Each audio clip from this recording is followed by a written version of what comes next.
दूसरों के लिए हैं। तो ये जो स्टैंडर्ड्स हैं, ये स्टैंडर्ड्स किसको नहीं नजर आ रहे? तो ये टेक्निकल डिस्कशन हम रोजाना करते हैं। मैं कहता हूँ कि ये क्या ये तजादात जो हैं ये जजों को नजर नहीं आते, ये उन जर्नैलों को नजर नहीं आते जो आज भी सर्विस में हैं और आज भी इमरान खान को सपोर्ट कर रहे हैं अपने अपने ओहदे का नाजायज इस्तेमाल करके। और पहले जब लेके आए हैं जब इमरान खान को, इसलिए कि हमने इन दो बड़ी सियासी जमातों की कमर तोड़नी है, उन्हें तो पहले शर्म से डूब मरना चाहिए इस वक्त जो इस मुल्क के उन्होंने हालात किए हैं, जो इनको लाने वाले थे कि ये तोहफा वो लेके आए थे, इसके जरिए इस मुल्क को उन्होंने तब्दील करना था। ये है तब्दीली का वो साल 2018 जिसके लिए नारे लगा रहे थे पब्लिक रोस्टम पे खड़े हो के कि ये तब्दीली का साल है। ये तब्दीली थी तो फिर कबूल करें, फिर खुले बाजुओं से इसको कबूल करें और कहें कि ये ठीक कह रहा है। अब अपनी बारी आके इतनी ज्यादा तड़पन क्यों है? यही इमरान खान जब यही जुबान सिविलियंस के बारे में इस्तेमाल करता था, जब सियासतदानों के बारे में इस्तेमाल करता था, जब मीडिया के लोगों के बारे में इस्तेमाल करता था, जब किसी काजी फायज ईसा के खिलाफ इस्तेमाल करता था, जब जस्टिस शौकत अजीज सिद्दीकी के खिलाफ इस्तेमाल करता था, उस वक्त किसी को क्यों नहीं तकलीफ होती थी? इसलिए कि वो सारे सिविलियन सेटअप से हैं और उनकी इज्जतें नहीं है इस मुल्क में, उनकी इज्जत या ऑनर या उनके फैमिली की इज्जत या ऑनर कम है आपकी इज्जत और ऑनर से, आपके बच्चों की इज्जत और ऑनर से।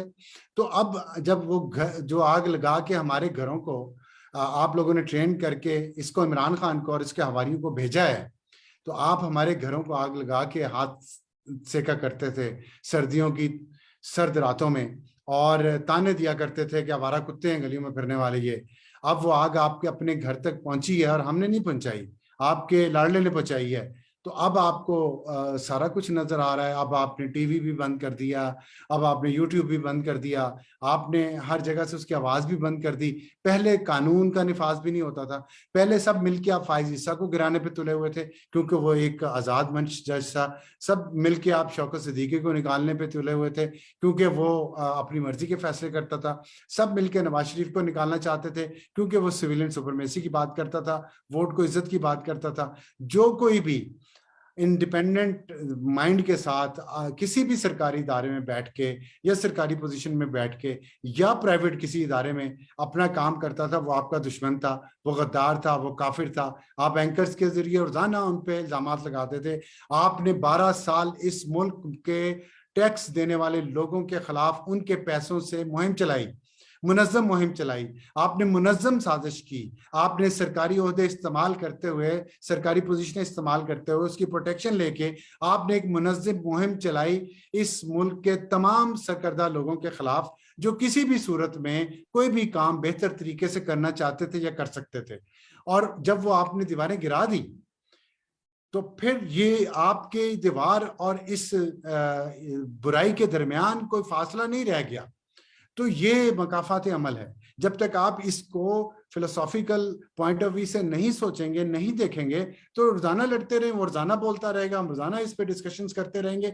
ये नहीं सोचते कि बुनियाद क्या है, जड़ क्या है इस बहरान की और इस मसले की। तो मैंने ये कल ट्वीट भी किया था जिस पे बहस भी शुरू हुई है। मैं ये समझता हूँ कि देखें, लोग तो उस ट्वीट पे बड़ा लोगों ने रिस्पॉन्स दिया है। उन्होंने कहा जिन्होंने ये साजिश इस मुल्क के खिलाफ आज तक की है माजी में, उन सब का आर्टिकल 6 के तहत ट्रायल होना चाहिए। और मैं भी ये समझता हूँ कि होना चाहिए, लेकिन मैं एक कदम आगे जाता हूँ। मैं कहता हूँ अगर ट्रायल नहीं हो सकता तो सब कहते हैं जी नहीं नहीं अब आगे बढ़ना चाहिए और पिछला जो हुआ भूल जाना चाहिए। कैसे भूलें? जिन्होंने किया क्या उन्होंने माफी मांगी है? ये कहा जाता है उनको माफ कर दें जी, आगे बढ़ें जी, नया स्टार्ट करें। ठीक है, नया स्टार्ट होना चाहिए। जिन्होंने किया क्या उन्होंने माफी मांगी है पब्लिकली आके? क्या उन्होंने कहा है कि हम अपनी गलतियों पे शर्मिंदा हैं और आइंदा के लिए तौबा करते हैं कि हम नहीं करेंगे और हम आज अपनी इस ओहदे को छोड़ते हैं क्योंकि हम पे ये इल्जाम आया? इतना कम से कम ज़मीर उनका, इजाजत तो उनको देनी चाहिए ना। नहीं ज़मीर इजाजत देता तो उनके जानने वाले, उनके घर वाले कम से कम उन्हें बताएं जाके कि इस मुल्क को तबाह कर दिया गया है, आप लोगों की बहुत बेइज्जती हो रही है, अब आप छोड़ें, घर जाएं और अब सबको बता दें कि ये काम गलत है, आइन की खिलाफ वर्जी नहीं करनी चाहिए, इससे मुल्क के लिए मसाइल पैदा होते हैं और जो पैदा हुए हैं और जिनको अगर कंट्रोल ना किया गया, पहले बहुत वक्त ज़ाया हो गया है, अगर नया स्टार्ट नहीं लिया गया।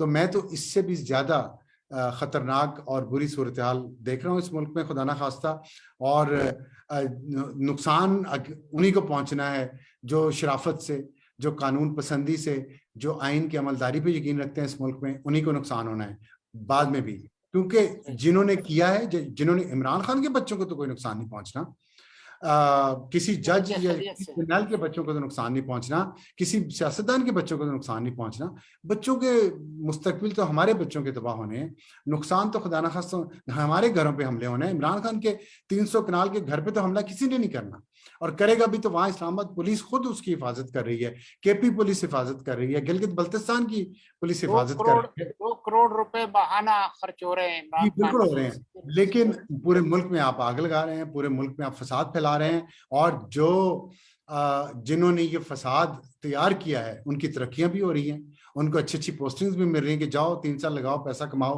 اور پھر موج سے زندگی گزارنا اپنے بچوں کے ساتھ کسی یورپین ملک میں جا کے۔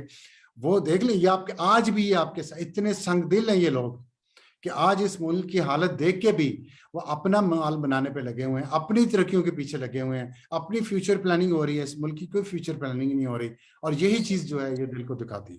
صحیح۔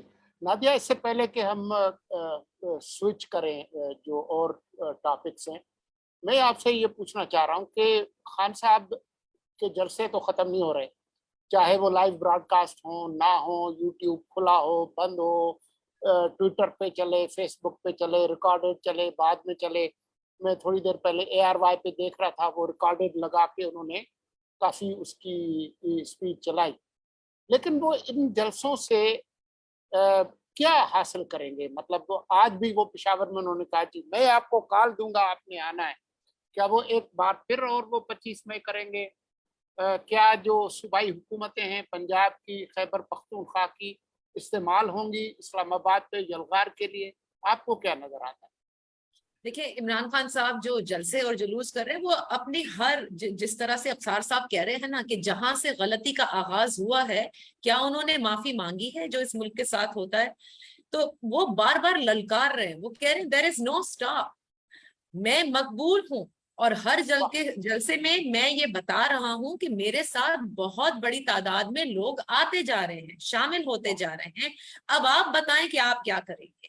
سو وہ چیلنج کر رہے ہیں۔ صرف فرق اتنا ہے کہ بقیہ جو جماعتیں تھیں یا نواز شریف صاحب نے جو کیا، وہ سیاسی رول پر بات کرتے تھے کہ اسٹیبلشمنٹ کا ایک سیاسی رول جو ہے وہ نہیں ہونا چاہیے، وہ سویلین بالادستی کی بات کر رہے تھے، ووٹ کو عزت دو کی بات کر رہے تھے۔ عمران خان صاحب کہتے ہیں کہ سویلین سپریمیسی پہ انہوں نے بات نہیں کی، وہ یہ بار بار کہتے ہیں کہ آپ نے میرے خلاف سازش ہونے دی، آپ چاہتے تو یہ سازش رک سکتی تھی، میری حکومت کو آپ گرنے سے روک سکتے تھے، گویا یہ کہ ہی وانٹس کہ یہ جو عمل دخل ہے اسٹیبلشمنٹ کا، یا جو سیاسی رول ہے، یا جو جوڑ توڑ ہے، جو پولیٹیکل انجینئرنگ ہے، وہ کنٹینیو ہونی چاہیے۔ تو یہ ایک چیز ہے۔ افسار صاحب کی بات پہ میں ایک چیز ضرور کہنا چاہوں گی سولنگی صاحب، اور اگر آپ کہہ رہے ہیں کہ وہ لانگ مارچ کی کال دے سکتے ہیں، بے شک دے سکتے ہیں، آگے کتنے لوگ ان کے ساتھ ہوں گے۔ دیکھیں آپ جب ان کے جو ان کے ارد گرد قریب لوگ ہیں، سب یہ کہتے ہیں کہ آہستہ آہستہ ان کی پارٹی ٹوٹ جائے گی، اور آپ دیکھیے گا کٹ ٹو سائز کر دیا جائے گا، جو ماضی میں بہت ساری پارٹیز کے ساتھ ہم نے دیکھا ہے ہوتے ہوئے، لیکن اٹس ٹو سون، اتنی جلدی نہیں ہوتا۔